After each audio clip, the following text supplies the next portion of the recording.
이른 새벽 성경을 읽어주는 효숙입니다. 그동안 저는 페이스북을 통해서만 성경을 읽어드렸었는데요. 최근 제가 너무 좋은 책을 만났어요. 강학종 목사님의 저서들인데요. 모두 11권이 출간되었고 그 중에 저는 5권 정도를 읽었거든요. 그런데 내용이 너무 좋았어요. 좋은 내용에 비해서 사람들한테 물어보니까 잘 모르시더라고요. 그래서 이렇게 좋은 책을 나 혼자만 보고 누리는 것은 옳지 않다는 생각에 어떻게 하면 더 많은 분들이 이 책을 만날 수 있을까 고민하다가 유튜브를 열게 됐습니다. 강학종 목사님의 저서들의 특징은 신앙인이라면 모두가 한 번쯤은 고민해 보았을 만한, 또는 신앙 생활을 하면서 좀 많은 부분 오류를 범할 수 있는 부분들이 있잖아요. 그거를 콕 집어서 풍자하거나 역질문을 통해서 스스로를 돌아보게 하는 신앙 성장 도움서입니다. 너무 좋았고 저도 많은 도움을 받아서 더 많은 신앙인들에게 도움이 되는 책으로 발돋움했으면 좋겠다는 바람으로 유튜브를 시작합니다. 책 읽기 싫어하시는 분들 제가 읽어드릴게요. 첫 번째로 꼽은 책은 SNS에서 퍼올린 하루 한 말씀이라는 이야기 책인데요. 2, 3페이지로 된 주제별 이야기, 오늘 첫 시간으로 선악과 이야기 읽어드리겠습니다. 챕터 1. 선악과 이야기. 하나님이 선악과를 왜 만들었냐는 질문을 지금까지 몇 번이나 들었는지 모르겠습니다. 하도 많이 들어서 대답이 미리 준비되어 있습니다. 이런 대화를 생각해 보십시오.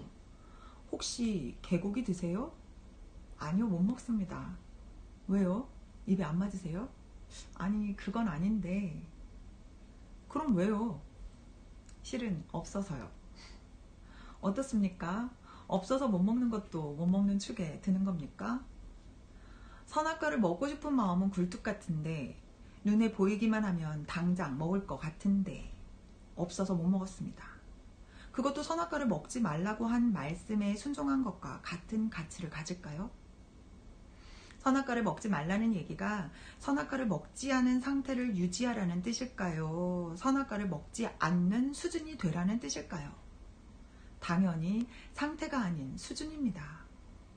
왜 선악과를 만들었느냐고 묻는 것은 선악과를 먹지 않는 수준이 되어야 하는 자기 책임을 왜 자기로 선악과를 먹지 않는 상태가 되게 하지 않았냐고 하나님을 원망하고 하나님께 핑계를 대는 수작입니다.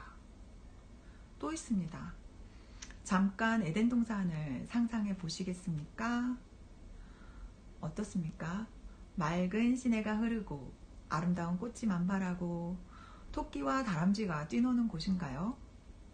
그러면 에덴 동산의 크기는 어느 정도로 상상하셨어요? 잠실운동장? 여의도 광장? 성경에 보면 에덴 동산에서 4강이 발원했다고 합니다.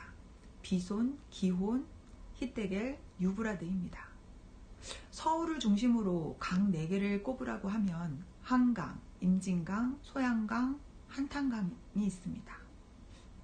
4강이 발원한 것과 같은 이야기는 아닙니다만 이를 근거로 생각할 때 어쨌든 에덴 동산이 상당히 넓었던 곳은 분명합니다. 아담 하와가 평생을 돌아다녀도 한 번도 못 가본 곳이 있을 만한 규모였습니다. 하나님의 은혜는 평생 받아 누려도 다 받아 누릴 수 없는 것과 같습니다. 그런데 하고 많은 곳 중에 왜 하필 선악과가 있는 곳에 갔을까요? 에덴 동산이 잠실운동장만한 크기였다면 자기들의 의사와 상관없이 늘 선악과를 봐야 했을 것입니다만 에덴 동산은 그 정도 규모가 아니었습니다. 일부러 찾아가지 않으면 그 근처에 갈 일이 없습니다. 그런데 왜 갔을까요? 한 가지 더 있습니다. 어느 집에서나 엄마와 아이는 서로 이해를 못하는 부분들이 있기 마련입니다. 아이는 아이대로 엄마를 이해하지 못합니다. 대체 왜 그렇게 잔소리가 심한 거야? 엄마는 내가 놀기만 하겠다는 것도 아니고 잠깐 게임하고 공부하겠다는데 왜 이렇게 나를 안달복달 하는지 모르겠단 말이야. 엄마는 엄마대로 아이를 이해하지 못합니다.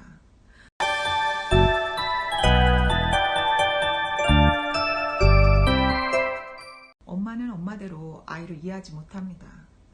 왜 그렇게 공부를 싫어하는지, 지금 공부를 잘해두면 평생 유익한데 왜 안 샀고 놀려고만 하는지 도무지 이해가 안 돼. 결국 어떤 것을 이해하지 못하느냐 하는 것은 그 사람의 수준과 관계된 문제입니다. 우리는 하나님이 왜 선악과를 만들었는지를 의아하게 생각하면 안 됩니다.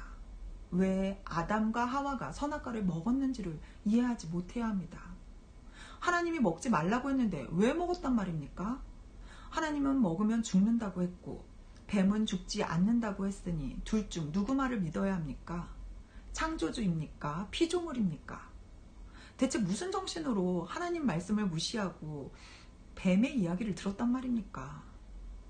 아담 하와는 대체 머리가 있는 겁니까? 없는 겁니까? 생각이 있는 겁니까? 없는 겁니까?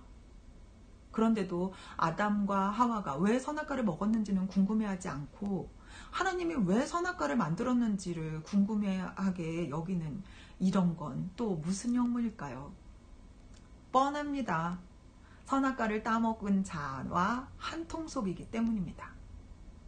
그 피가 우리한테도 흐르고 있다는 반증입니다.